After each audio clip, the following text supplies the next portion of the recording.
Chapitre 72. Les choses et les hommes commençaient à m'apparaître sous leur véritable point de vue, et le monde, que m'avait caché jusqu'à cette heure le brouillard de l'illusion, commençait à m'apparaître sous son véritable jour, tel que Dieu ou le diable l'ont fait, brodé de bon et de mauvais, taché de pire. J'allais conter tout cela à Adolphe. « Continuez, me dit-il, si votre histoire finit comme elle l'a débuté, vous pourrez en faire beaucoup mieux qu'un vaudeville, vous pourrez en faire une comédie. » Au reste, Adolphe s'était occupé de moi. On jouait Régulus le soir au Théâtre-Français. Il avait demandé à Lucien Arnaud 2 stalles d'orchestre et me les avait gardées. Seulement ce soir-là, il n'avait pas le temps de venir avec moi. La pauvre fille réclamait tous ses instants. Je fus presque content de cette impossibilité. Je pourrais ainsi rendre au général Verdier le spectacle en échange de son repas. Je le trouvai à 6 heures, m'attendant chez lui. Je lui montrai mes 2 billets et lui fis ma proposition. « Ah, ma foi, dit-il, ce n'est pas de refus. Je ne me donne pas souvent le luxe du spectacle, et surtout de Talma. Tu connais donc des poètes, toi ? » ?»« Oui, je connais monsieur Arnaud. »« Très bien. Et puis je vous avouerai, général, que je désire rester à Paris, surtout pour faire de la littérature. »« Ah, vraiment ? » ?»« Oui, général. »« Écoute, tu m'as demandé des conseils. »« Sans doute. » »« Eh bien, ne compte pas trop sur la littérature pour te nourrir. Tu m'as l'air d'avoir un bon appétit. Or, avec la littérature, il pourrait t'arriver de rester plus d'une fois sur ta faim. En tout cas, ces jours-là, tu viendras me trouver. Le peintre partagera ses croûtes avec le poète. Ut pictura poesis. Je n'ai pas besoin de t'expliquer cela, car tu sais le latin, je présume. Un peu, général. Ah, c'est beaucoup plus que moi. Allons dîner. Nous ne dînons donc pas chez vous. Est-ce que tu crois que je suis assez riche avec ma demi-solde pour avoir une cuisinière et un ménage ? Non pas. Je dîne au Palais Royal, à 40 sous. Aujourd'hui, nous ferons un extra, et j'en aurai pour 6 francs. Tu vois que tu ne me coûtes pas cher, et que tu ne dois pas avoir de remords. Nous nous rendîmes au Palais Royal, où nous dînâmes, ma foi, très bien pour nos 6 francs, ou plutôt pour les 6 francs du général Verdier. Puis nous allâmes prendre notre place à Régulus. J'avais la mémoire pleine de Sylla.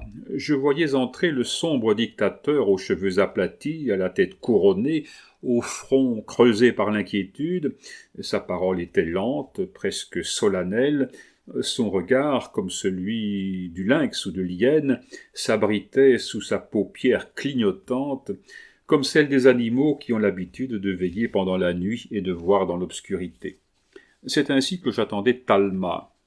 Il entra, le pas rapide, la tête haute et la parole brève, ainsi qu'il convient au général d'un peuple libre et d'une nation conquérante. Il entra, enfin, tel que Régulus devait entrer. Plus de toge, plus de pourpre, plus de couronne, la simple tunique serrée par la ceinture de fer, sans autre manteau que celui du soldat. Voilà ce qu'il y avait d'admirable chez Talma, c'est que dans sa personnalité, toujours celle du héros qu'il était appelé à représenter, il construisait un monde, il rebâtissait une époque. Oui, Talma, oui, vous étiez bien cette fois l'homme de la guerre punique, le collègue de Tullius, ce triomphateur à qui ses contemporains, ignorants encore de ses titres et de ses honneurs avec lesquels on récompense les défenseurs de la patrie, donnèrent un joueur de flûte pour suivre ses pas en tout lieu et une colonne rostrale pour planter devant sa maison. Oui, vous étiez bien le consul qui, en abordant en Afrique, eut à combattre des monstres avant de combattre des hommes, et qui essaya des machines de guerre destinées à démanteler les murailles de Carthage en écrasant un boa de 100 coudées. Vous étiez bien cet homme à qui 2 victoires donnèrent 200 villes, et qui refusait toute paix à Carthage, tant que Carthage, la reine de la Méditerranée, la suzeraine de l'océan, qui avait côtoyé l'Afrique au sud jusqu'au-delà de l'équateur, qui s'était égarée au nord jusqu'aux îles Cassitérides, tant que Carthage conserverait un vaisseau armé. Ô Carthaginois, peuple de marchands, d'avocats et de sénateurs, vous étiez perdus cette fois, et la race marchande l'emportait sur la race guerrière, les spéculateurs sur les soldats, les annons sur les barcas. Vous alliez consentir à tout ce qu'exigerait Régulus, s'il ne s'était pas trouvé à Carthage un lacédémonien, un mercenaire, un Xantippe, lequel déclara que Carthage avait encore assez de ressources pour résister et demanda le commandement en chef des armées. Le commandement lui fut accordé, c'était un Grec, il attira les Romains en plaine, les enfonça avec sa cavalerie et les fit écraser par ses éléphants. Ce fut alors, ô Régulus, Talma, que vous fîtes votre entrée dans Carthage, mais comme vaincu, mais comme prisonnier. Certes, Lucien Arnauld n'avait pas pressé ce magnifique sujet républicain au point d'en tirer tout le jus dramatique qu'il renfermait. Certes, il n'avait pas ressuscité cet Rome patiente et infatigable comme les bœufs qui traînent la charrue. Certes, il n'avait pas fait revivre la Carthage commerçante avec ses armées de condottieri recrutées parmi ces vigoureux liguriens que Strabon nous montre dans les montagnes de Gênes, brisant les rochers et portant d'énormes fardeaux, parmi ces habiles frondeurs qui venaient des îles Baléares, qui arrêtaient avec leurs pierres le cerf dans sa course, l'aigle dans son vol, parmi ces Ibériens si sobres et si robustes qu'ils semblaient insensibles à la faim et à la fatigue quand ils marchaient au combat avec leurs sées rouges et leur épée à deux tranchants, enfin parmi ces Numides que nous combattons encore aujourd'hui à Constantine, à Gigeli, cavaliers terribles, centaures maigres et ardents comme leurs coursiers. Non, alors, et cependant l'époque n'était pas éloignée, non, la poésie n'était pas là, et vous aviez pris de ce grand sujet, mon cher Lucien, ce qu'il vous était permis d'en prendre, c'est-à-dire non pas la peinture d'un peuple, mais le dévouement d'un homme. Talma était magnifique, plaidant devant le Sénat romain le refus de la paix qui est sa condamnation à mort. Talma était splendide dans ce dernier cri qui, pendant 200 ans, resta suspendu comme une menace sur la ville de Didon, « À Carthage, à Carthage !» Je rentrai chez moi, cette seconde fois, plus émerveillé encore que la première. Seulement, comme je connaissais mon chemin, je fis l'économie d'un fiacre.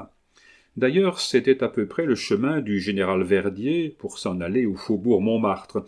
Il me déposa en me serrant la main et en me souhaitant bonne chance au coin de la rue Coquillière. Le lendemain, à 10 heures, je me présentai chez le général Foy. Il demeurait rue du Mont-Blanc, numéro 64. Je fus introduit dans son cabinet et le trouvai travaillant à son histoire de la péninsule.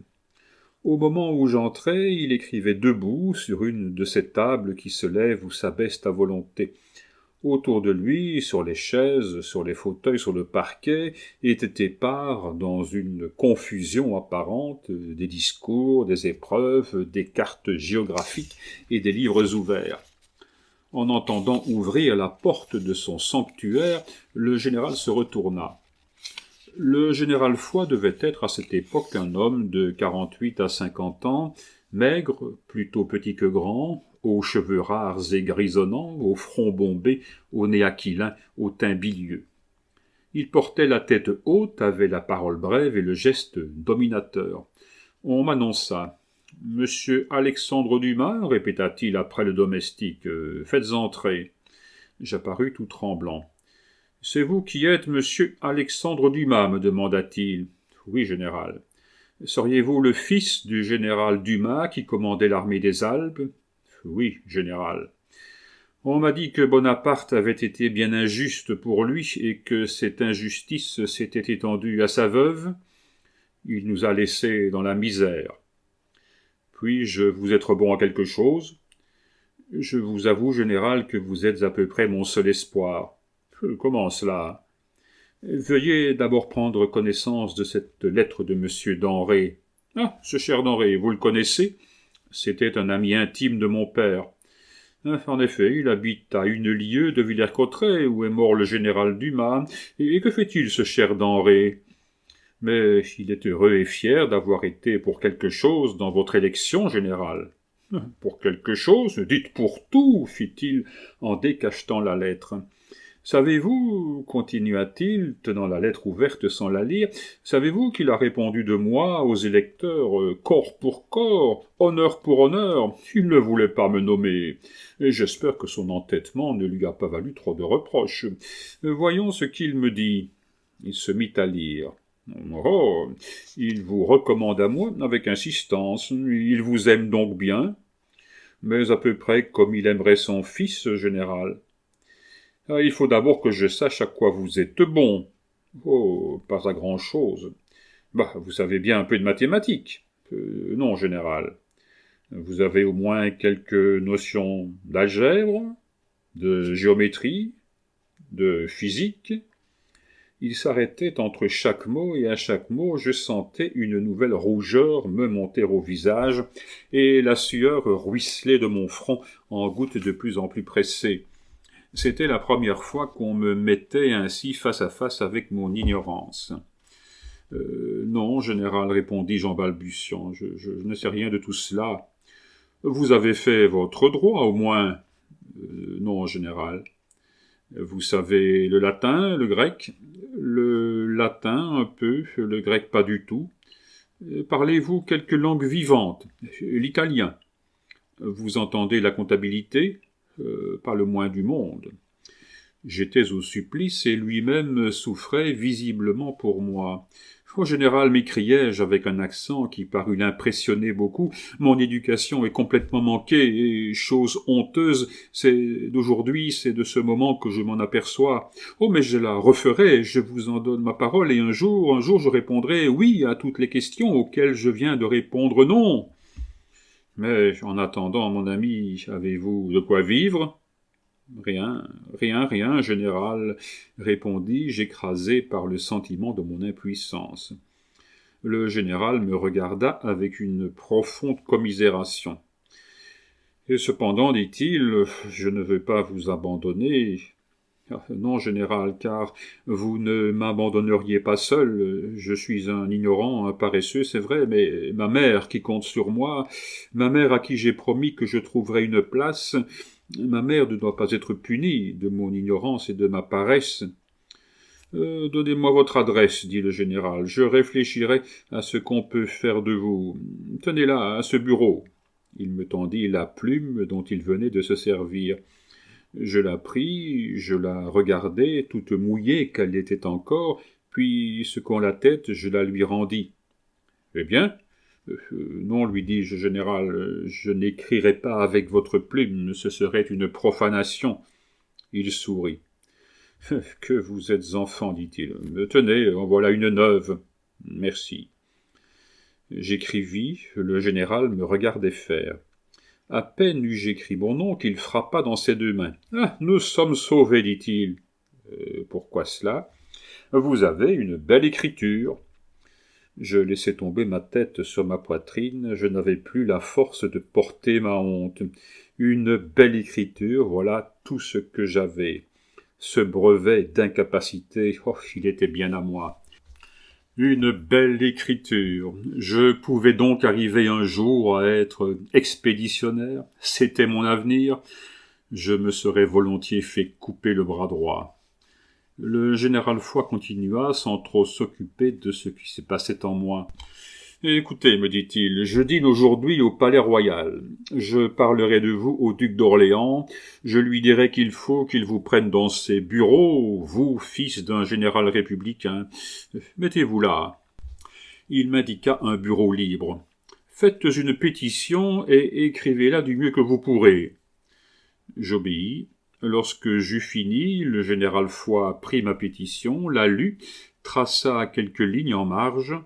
Son écriture jurait près de la mienne et m'humiliait cruellement. Puis il plia la pétition, la mit dans sa poche et, me tendant la main en signe d'adieu, il m'invita à revenir le lendemain déjeuner avec lui. Je rentrai à l'hôtel de la rue des Vieux-Augustins et j'y trouvai une lettre timbrée du ministère de la Guerre. Jusqu'à présent, la somme du bien et du mal s'était répartie sur moi d'une manière assez impartiale. La lettre que j'allais décacheter devait définitivement faire pencher la balance de l'un ou de l'autre côté. Le ministre me répondait que, n'ayant pas le temps de me recevoir, il m'invitait à lui exposer par écrit ce que j'avais à lui dire. Décidément, le plateau du mal l'emportait. Je lui répondis que l'audience que je lui demandais n'avait d'autre but que de lui remettre l'original d'une lettre de remerciement qu'il avait autrefois écrite à mon père, son général en chef, mais que, ne pouvant avoir l'honneur de le voir, je me contentais de lui en envoyer la copie. Pauvre maréchal. Je le revis depuis. Il fut alors aussi affectueux pour moi qu'il avait été insouciant dans la circonstance que je viens de dire, et aujourd'hui son fils et son petit-fils sont mes bons amis. Je m'acheminai le lendemain de bon matin, comme la chose m'avait été recommandée, vers l'hôtel du général Foy, redevenu mon seul espoir. Le général était à son travail comme la veille. Il m'accueillit avec une figure riante qui me parut de bon augure. « Eh bien, me dit-il, notre affaire est faite. » Je le regardai tout abasourdi. « Comment cela ?» lui demandai-je. « Oui, vous entrez au secrétariat du duc d'Orléans, comme surnuméraire à 1200 francs. Ce n'est pas grand-chose, mais à vous maintenant de travailler. C'est une fortune, et quand serai-je installé ? Lundi prochain, si vous voulez. » Lundi prochain ? Oui, c'est convenu avec votre chef de bureau. Comment se nomme-t-il ? Monsieur Houdard, vous vous présenterez à lui de ma part. Oh, général, je ne puis croire à mon bonheur. Le général me regarda avec une expression de bonté inexprimable. Cela me rappela que je ne l'avais pas même remercié. Je lui sautai au cou, je l'embrassai. Il se mit à rire. « Il y a chez vous un fonds excellent, me dit-il, mais rappelez-vous ce que vous m'avez promis, étudiez. »« Oh oui, général, je vais vivre de mon écriture, mais je vous promets qu'un jour je vivrai de ma plume. »« Voyons, prenez là votre plume et écrivez à votre mère. »« Oh, non, général, je veux lui annoncer cette bonne nouvelle de vive voix. C'est aujourd'hui mardi, je pars ce soir, je passe avec elle les journées de mercredi, jeudi, vendredi et samedi, je reviens ici dans la nuit de samedi à dimanche, et lundi, j'entre dans mon bureau. Vous allez vous ruiner en voiture ? J'ai compte ouvert chez l'entrepreneur de diligence. Et je lui racontai comment le père Cartier me devait 11 voyages. Maintenant, demandai-je au général, que dirais-je de votre part à monsieur Denré ? Ma foi, dites-lui que nous avons déjeuné ensemble et que je me porte bien. On apportait une petite table ronde toute servie. Un second couvert, dit le général. En vérité, général, vous me rendez honteux. Avez-vous déjeuné ? Non, mais à table, il faut que je sois à midi à la chambre. Nous déjeunâmes en tête-à-tête. Le général me parla de ses projets à venir, je lui exposai tous mes plans littéraires. Il me regardait, il m'écoutait avec ce sourire bienveillant des grands cœurs, et il avait l'air de dire « Rêves d'or, folles espérances, nuages empourprés mais fugitifs, vous glissez sur le seuil de la jeunesse. Ne disparaissez pas trop vite du firmament d'azur de mon pauvre protégé. » Ah, cher bon général, âme loyale, noble cœur, vous êtes mort, hélas, avant que ces rêves ne fussent réalisés. Vous êtes mort sans savoir qu'ils se réaliseraient un jour. Vous êtes mort et la reconnaissance et la douleur m'ont inspiré au bord de cette tombe où vous descendiez avant l'âge. Je ne dirais pas les premiers bons vers que j'ai faits, ce serait peut-être ambitieux, mais les premiers vers de moi qui vaillent la peine d'être cités. Voici ceux que je me rappelle, j'ai complètement oublié les autres. Ainsi, de notre vieille gloire, chaque jour emporte un débris, chaque jour enrichit l'histoire des grands noms qui nous sont repris, et chaque jour, pleurant sur la nouvelle tombe d'un héros généreux dans sa course arrêtée, chacun de nous se dit épouvanté, encore une pierre qui tombe du temple de la liberté. Je ne fis qu'un bond de la rue du Mont-Blanc à la rue Pigalle. J'avais à annoncer à Adolphe la réalisation de toutes mes espérances. J'étais donc sûr enfin de rester à Paris. La carrière tant ambitionnée s'ouvrait devant moi, immense, sans limite. Dieu avait fait de son côté tout ce qu'il devait faire. Il m'avait, avec la lampe d'Aladin, lâché dans le jardin des fées. Le reste dépendait de moi. Jamais homme n'a vu, je crois, ses désirs plus complètement satisfaits, ses espérances plus entièrement comblées. Napoléon n'était pas plus fier et plus heureux que moi le jour où, ayant épousé Marie-Louise, il put répéter 3 fois dans la même journée « Mon pauvre oncle Louis XVI ». Adolphe partageait bien sincèrement mon bonheur. Monsieur de Leuven, pour n'en pas perdre l'habitude, raillait doucement mon enthousiasme. Madame de Leuven, la plus parfaite des femmes, était joyeuse d'avance de la joie qu'allait éprouver ma mère. Tous 3 voulaient me retenir à dîner avec eux, mais j'avais réfléchi qu'une diligence partait à 4h30 et qu'ainsi je pourrais arriver à 1h du matin. Chose étrange, j'étais aussi pressé de retourner à Villers-Cotterêts que je l'avais été de venir à Paris. Il est vrai que je n'y retournais pas pour longtemps. À 1h, j'arrivai à Villers-Cotterêts. Une seule chose gâtait ma joie, c'est que tout le monde était couché, c'est que personne ne passait dans les rues sombres, c'est que je ne pouvais pas crier par la portière de la diligence « Me voici, mais pour 3 jours seulement, je retourne à Paris et j'y reste ». Oh, la fable du roi Midas, comme elle devenait pour moi une incontestable réalité. En arrivant chez Cartier, je sautai de la diligence à terre sans songer à utiliser le marchepied. Une fois à terre, je pris ma course en criant à Auguste « C'est moi, Auguste, mets le prix de ma place sur le compte de ton père ». En 5 minutes, je fus à la maison. J'avais pour mes rentrées nocturnes une certaine façon d'ouvrir la porte qui m'était toute particulière. J'en usai et j'entrai dans la chambre de ma mère qui venait de se coucher depuis 1 heure à peine en criant « Victoire, bonne mère, victoire !» Ma pauvre mère se dressa, debout, tout ébouriffée sur son lit. Elle était loin de croire à un si prochain retour, et le cas donné de ce prochain retour à une si complète réussite.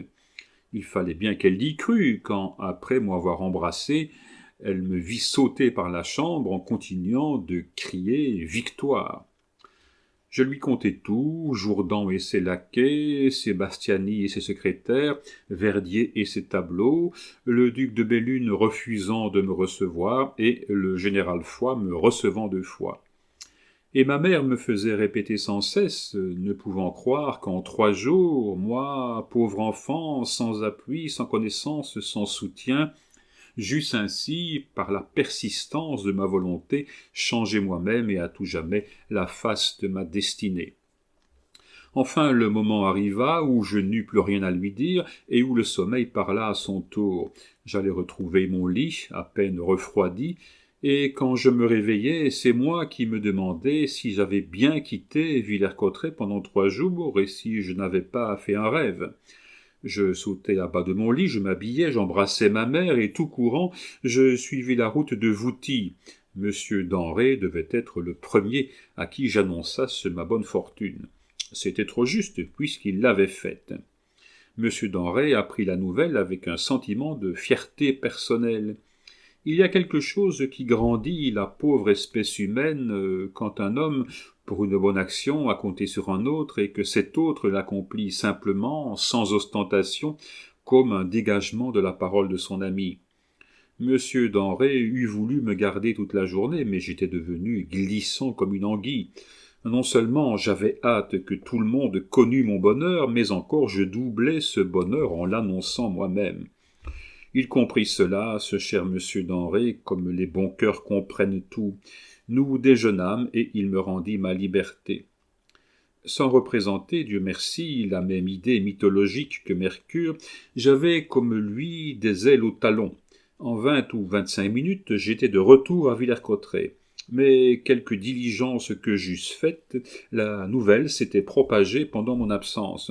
Tout le monde savait déjà, à mon retour, que j'étais surnuméraire au secrétariat du duc d'Orléans, et chacun m'attendait sur la porte pour me féliciter de ma bonne fortune. On me fit cortège jusqu'à la porte de l'abbé Grégoire. Que de souvenirs à moi j'ai mis dans l'histoire de mon pauvre compatriote Ange Pitou. Je trouvai, en rentrant chez nous, la maison pleine de commères. Outre notre amie, madame d'Harcourt, les voisines, mesdames Lafarge, Dupré, Dupuis, tenaient conciliabule. Je fus reçu à bras ouverts, fêté par tout le monde. On n'avait jamais douté de moi. On avait bien dit toujours que je deviendrais quelque chose. On était heureux d'avoir fait à ma pauvre mère une prédiction qui s'était réalisée. C'était, sauf madame d'Harcourt, notez bien ceci, celle qui avait prédit à ma mère la paresse éternelle de son bien-aimé fils. Mais le sort est aussi un roi, le plus inexorable, le plus puissant de tous. Il n'est donc pas étonnant que le destin ait ses courtisans. De la journée, nous ne pûmes nous trouver seuls. Je profitai de cet encombrement à la maison pour faire quelques petits adieux particuliers à ma bonne Louise, qui m'eût consolé du mariage d'Adèle si j'avais pu être consolé, et que j'eusse bien certainement tout à fait consolé du départ de Cholet si je ne fusse point parti moi-même. Le soir, nous nous trouvâmes enfin un peu seuls, ma mère et moi. Ce fut alors que nous causâmes de nos petites affaires. Je voulais que ma mère vendît tout ce qui nous était inutile et vînt tout de suite s'installer avec moi à Paris. 20 ans de malheur avaient mis du doute dans le cœur de ma mère. À son avis, c'était par trop se hâter que d'agir ainsi. Puis ces 1200 francs, que je croyais une fortune, étaient une bien petite somme pour vivre à Paris. D'ailleurs, je ne les tenais pas encore. Le surnumérariat n'est qu'un temps d'essai. Si, au bout d'un mois, de 2 mois, on allait reconnaître que je ne convenais pas à la place, et si M. Houdard, mon chef de bureau, me faisant asseoir comme Auguste avait fait à Cinna, comme M. Lefebvre avait fait à moi, me demandait, comme M. Lefebvre me l'avait demandé, « Monsieur, avez-vous quelque idée de la mécanique ?» Nous étions perdus, car ma mère n'avait même plus la ressource de son bureau de tabac qu'elle l'aurait quitté et qu'elle ne pouvait pas vendre à condition. Ma mère s'arrêta donc à la chose raisonnable qui était celle-ci. Je retournerais à Paris, où l'on me ferait parvenir mon lit, mes matelas, mes draps, mes serviettes, 4 chaises, une table, une commode et 2 couverts d'argent. Je louerais une petite chambre, le meilleur marché possible, j'attendrais là que ma position fût fixée, et ma position fixée, j'écrirais à ma mère. Alors ma mère n'hésiterait plus, elle vendrait tout et viendrait me rejoindre. Le lendemain était un jeudi. Je profitais de ce que j'étais à Villers-Cotterêts pour tirer moi-même à la conscription, car mon âge m'appelait à servir ma patrie si je n'avais point été fils de femme veuve. Je pris le numéro 9, ce qui n'avait aucun inconvénient pour moi et ne privait pas un autre du bon numéro que j'eusse pu prendre. Je rencontrai Baudou, ce vieil ami de Marette et de Pipet. « Ah, monsieur Dumas, me dit-il, puisque vous avez une belle place, vous devriez bien me payer un pain de 4 livres. » Je l'emmenai chez le boulanger. Au lieu d'un pain de 4 livres, je lui en payai un de 8. Je tenais mon billet de conscription à la main. « Qu'est-ce que cela ?» me demanda Baudou. « Tiens, c'est mon numéro. »« Vous avez pris le numéro 9, vous ?»« Tu vois. »« Eh bien, une idée. En échange de votre pain de 8 livres, monsieur Dumas, à votre place, j'irai chez ma tante Chapuis et je mettrai une pièce de 30 sous sur le numéro 9. 30 sous, cela ne vous ruinera pas, et si le numéro 9 sort, cela vous fera 73 francs.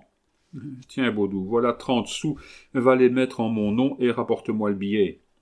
Baudou partit, écornant de la main droite, par énormes copeaux, son pain qu'il portait sous le bras gauche.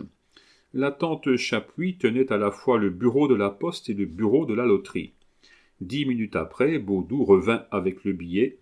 Du pain de 8 livres, il ne restait plus qu'une espèce de crouton qu'il acheva devant moi. C'était juste le dernier jour de la loterie. Je saurais donc le samedi matin si j'avais perdu mes 30 sous ou si j'avais gagné mes 73 francs. On employa la journée du vendredi à faire les préparatifs de mon emménagement parisien.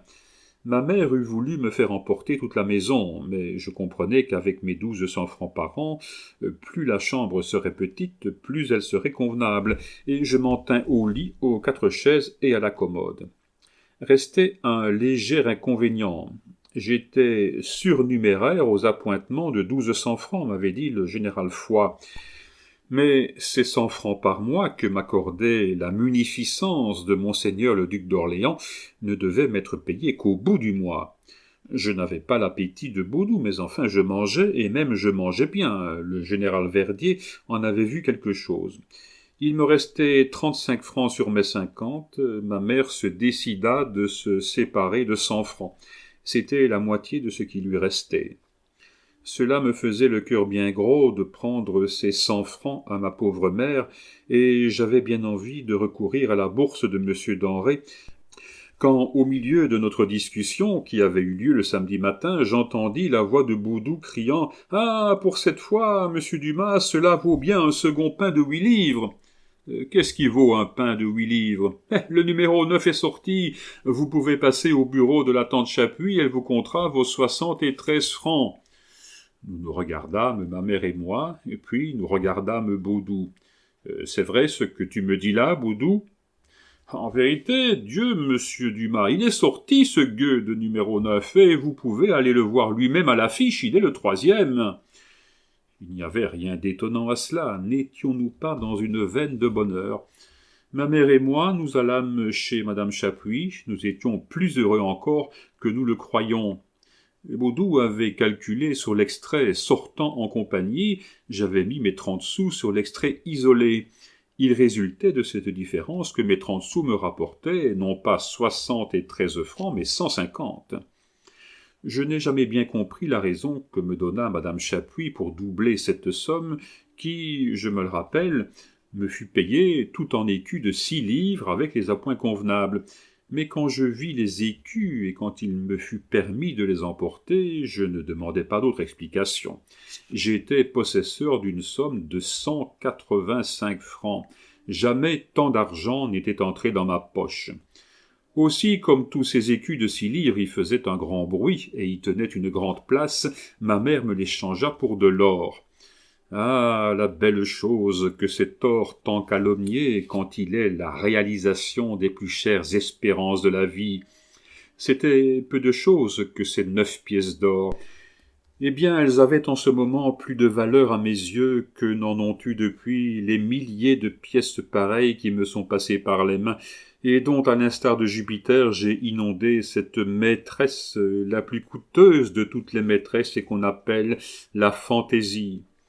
Je ne coûtais donc rien à ma mère, pas même le transport des meubles que je payais d'avance au roulier commissionnaire, lequel, moyennant la somme de 20 francs, s'engagea à les rendre à Paris, à la porte de l'hôtel de la rue des Vieux Augustins, pour être transportés de là au logement que j'aurais choisi. Il devait être rendu le lundi au soir. Enfin, l'heure de la séparation arriva, toute la ville assistait à mon départ. On eût dit un de ces navigateurs du Moyen-Âge qui partaient pour des pays inconnus et que les vœux et les acclamations de leurs compatriotes saluaient encore sur les mers. C'est qu'en effet, dans leur naïf et bienveillant instinct, ils sentaient, ces bons et chers amis, que je m'embarquais sur un océan bien autrement mouvant et orageux que celui qui, selon le divin aveugle, formait le cadre du bouclier d'Achille.